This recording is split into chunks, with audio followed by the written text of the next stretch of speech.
everybody to Beloved Grace. This is my channel and I am your host, Miron Asnaga. On this week's episode, I'm excited to let you know that I'll be having a great conversation with my best friend. She is here in town visiting me for my birthday, and on September 13th, I'll be 26, as I've been mentioning in the last few episodes. And so, yeah, on this week's episode, we're going to be talking about everything friendship. And so what works for us, what doesn't work for us. So I cannot wait for you guys to get into it and let me know in the comments what you think, and if you want any, advice, questions, whatever you have, let us know and we'd love to address it. And so yeah, let's get into today's episode. So as promised, there goes my best friend T in flesh. Hello, everybody. So we're just gonna start off and ask her to introduce herself and maybe get into how we met. And yeah. Okay, hey guys, so I'm Takora. She calls me T, and I'm known by T to many people. We met 2 years ago, right? 2018? Yep. 2017? 2018, July. I think so. Hope Community. Yep. A church. We won't say that, well, we can say the name. Raleigh. Yeah. Hope Community in Raleigh. Yeah.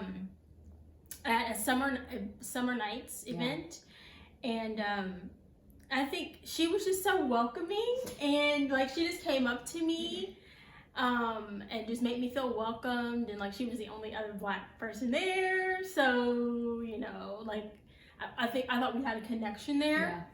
And then like she followed up, and I would say like we hit it off. I think we weren't as close as we were now. No. During that time. No. But yeah, our friendship kind of like emerged through the years. Yeah, it did. For sure. Not in the middle of 2018, like at the end of 2018. Yeah. And then 2019 was we were just inseparable. Like God was like building our friendship up during that year. And so I think that was like the building year. Like, woo! Yeah. That was a building. Yeah. That was a building. Yeah. That was a building. Yeah. So it was so awesome, but it was definitely, it came from like a volunteer perspective, welcoming up people who are attending the summer nights. And so yeah, I never thought we were gonna be friends. No. Yeah. Because the thing is, she was me off too. She was so welcoming, okay? But I think like as the time went, I don't know. Yeah. We just were not very close. No, I don't know. So to give you guys, like a timeline was that like I was in Raleigh from fall 2016 through 2018, spring 2018. So that's like till May. So that's a 2-year graduate program that I was in. And so that's in between the time that me and her met. Right. Yeah. And so throughout that 2018, that spring semester, we were trying to make it work. After like my first so summer 2017 we met, but we were never. Was it summer 2017? I think It was summer 2017 because it would be my first time in Raleigh. Trying to be connected. You guys, if that was the case, then that means we weren't really talking. Yeah, we were. Yeah, so because the whole time, because we got close at the end of 2018 when you came back from Maryland. Yeah. Whoa. Yeah. That was a dormancy period. Yeah, she was blowing me off. So we will tell you a story of what happened. So it's like that was a timeline. So throughout grad school, we were as close until I think December. No. So spring of 2018. And so that's like when you came to my graduation. I didn't go to your graduation. No, you didn't come to the graduation. Remember, I didn't go to that graduation. I did go to the dinner, you guys. I went to the dinner. Yes, I remember that you didn't come to my graduation, but you came to the graduation night dinner. And so, because obviously you had a first date? You guys, so this is when I did start teaching. So like I got accepted for a full-time position. Yeah. And I had to be at that orientation. Yeah. And so she didn't have to be at that orientation because I invited my friends, my community, okay? Yeah. And so when I did that, she was part of that. And so she said, knowing us now, She wouldn't be at that orientation. I would not. Whoa, you guys! I would have been. We would have tried to figure out when another alternative date was. And so I would have gone. Yep. So because of that, knowing that, I'm just like, I side-eye her about missing my graduation. Yeah. But so the good thing is, so I graduated, and then I had to go back to Maryland to be with my family until I figure out my job situation and everything. And so I moved to Maryland for another 4 months and didn't come back till September 2018. And that's when our like friendship kind of like the first Saturday of my move. We had a sleepover. We had a whole breakfast thing. Oh yeah. And then it was just like after that we just because like spending time together again. Yeah, because she had moved back, and then she was in our new apartment, and then I wanted, I helped get some things for the apartment. Yep. And actually, those are the curtains, right? I think. Yeah. She was never able to put the curtains up at the old apartment. Yep. But that's a whole nother time. Yeah. That's a whole nother story. Yep. But yeah, that's how that happened, and 2018 was also so significant for our friendship because like she shared her vision with me, and I was like, oh my god. I want to give you guys background, but the reason we're having this conversation is just like, man, like we had such ups and downs in our friendship that just makes us even closer right now. And so I guess one of the things I would share about T is that for me, like, I was not afraid to dream with her. And so I guess if you take away anything from our conversation in this video, is one of the things that I always admired about T. It was just like, I felt like she had no agenda. I mentioned it to her, I guess, 2 days ago, just that idea of like, when I've always felt like I didn't have a lot of support system. Maybe I was not even able to see them clearly when it comes to friendships, right? And I've always hid myself or like my ideas or my dreams because I just felt like I couldn't share them without me being criticized or like feeling like I have to dim my light for somebody to feel, great about whoever they are. It's just, I struggled with that. And one was obviously two-sided because I dealt with a lot of trust issues. And also just there are some things that I see in people that just makes me very protective of my space, my dreams, whatever. And so in knowing T, I've never had anybody that was very supportive with no agenda. And I just appreciated that. I was like, man, I don't even, like, till this day, that's one of the characters that I would love to build without just being so jealous or so envious or being trapped in a comparison, trap.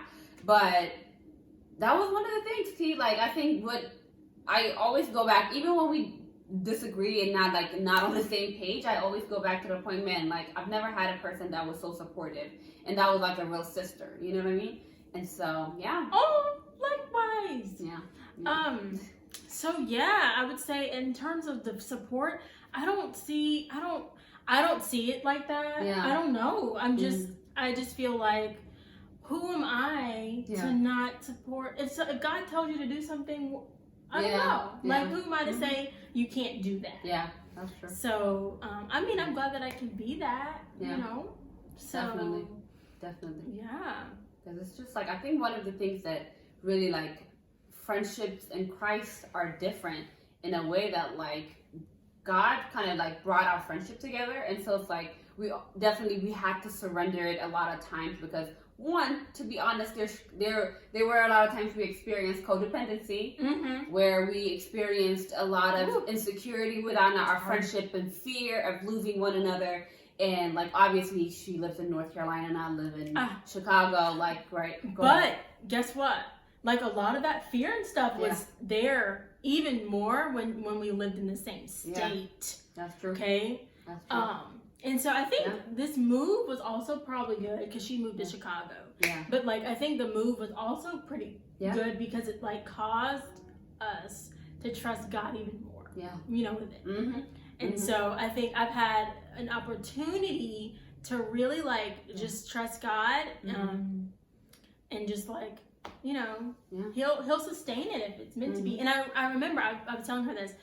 I was so nervous about her when she told me she was going to be leaving at first. I told her the scripture. I was like, the Lord showed me He's able to do exceedingly abundantly above all. And like, I don't think I knew like how that scripture was going to be so true.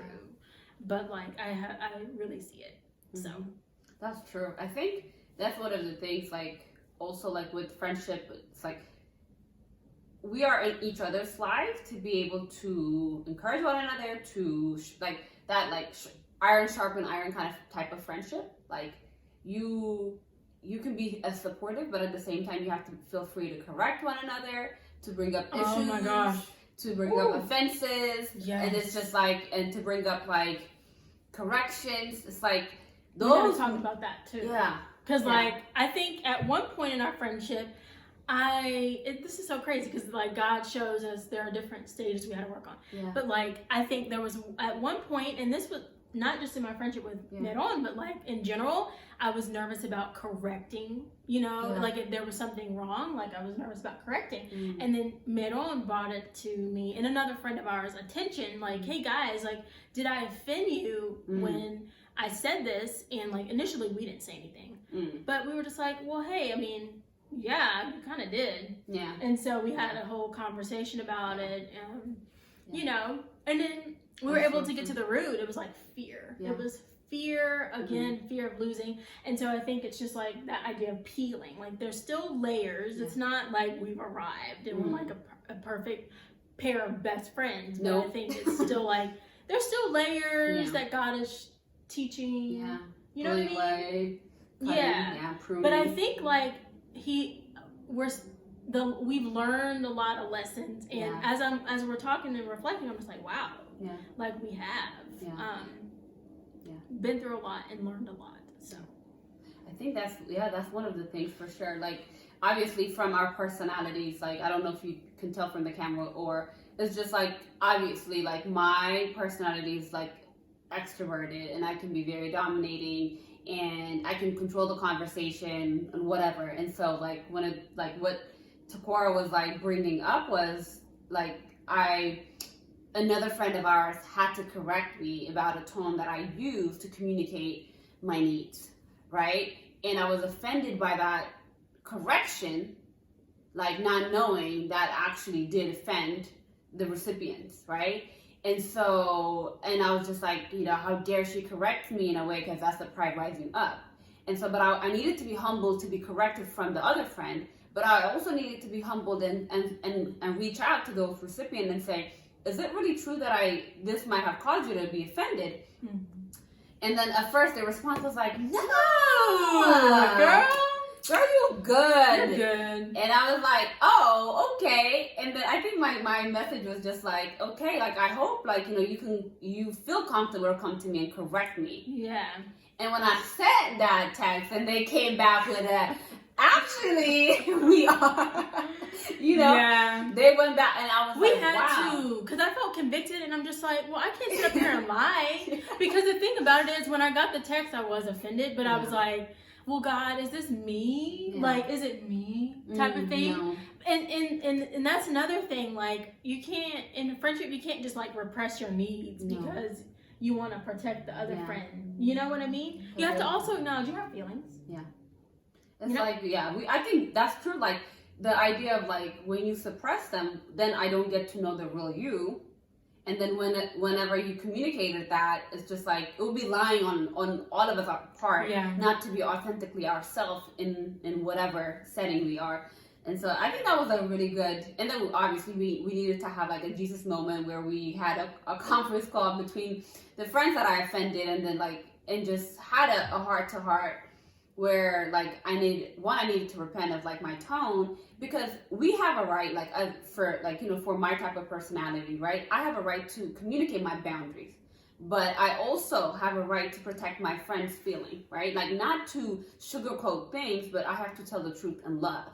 In doing that, I have to watch my tone. Just because I'm like being honest and truthful shouldn't be cutting, people with my words, right? That I still struggle with, like, obviously, because I can be very like blunt with my words, and that not a lot of people would receive that. And if I say I care and love my friends, I have to watch how I speak to them, because that is a friend that I care about. Obviously, that's friend that I want to remain in my life. The fact that they can come to me and correct me and say, hey, I'm actually offended, you can't talk to me this way. You can communicate your boundaries, but this is my boundaries as well. And so it's just, I think, a beautiful, like... You need to have that balance. Like, you can't be a yes person. I think I also learned that, too. Yeah. Like, you need to be honest. And, like, you can respectfully disagree. Like, disagreeing in love. Yeah. Okay? But then you can also, I don't know, agree. Yeah. So, be honest. One disclaimer I would just put out is just like, just because you can't dream with your best friend doesn't mean you can't dream with anybody. Like, right? Like, there are things we don't share with everybody, and there are things we share with some people. And so it's like finding the right people to connect with is like, so I don't want this video to be like, you know, you have to have a best friend to share your things with. Your best friend might not share your dreams, and that's okay. I think that's okay, because it's okay to have a different, you know, perspective, and the dream is yours. Yeah. And so it's definitely good to have different perspectives, for sure. And that's another thing as well that I have learned, the importance of also, so she's my best friend, okay? And nobody can replace this girl. But also what I've seen since she's moved is the importance of her also having support here. Yeah. Like, the people that she's met here have been amazing. Okay, but then also it's like has been beneficial for me to also make other friends. And I'm gonna be very honest, when she first moved, I was like kind of staying to myself and staying at home, because first of all, I'm more of an introvert. And I mean, we had a conversation about this, and she was like, she's like, don't do that. She said, don't do that, because I'm out here, and she said, I'm gonna let you know right now, I'm out. So I don't want you to feel like you're obligated to stay inside, because I ain't. She said, you were straight up. You said, I ain't. Okay. Yeah. So I think that's important also. Like, that's not funny. Like, nobody can replace her. Yeah. But it's also good to have other friends too. So that helps with the codependency thing. Yeah. And it also helps you to have balance, but then it also helps you to appreciate the friendship even more. Yeah. You know what I mean? Yeah. So that's important too. So when we had that conversation about like creating our own communities in different places and having more friends, you know, that's important to us, is that like there would not be any resentment, right? The idea of like, I'm saving this friendship for you. Don't do that. Don't do that. You know, and it's just like, I'm saving this friendship for you because nobody should replace you.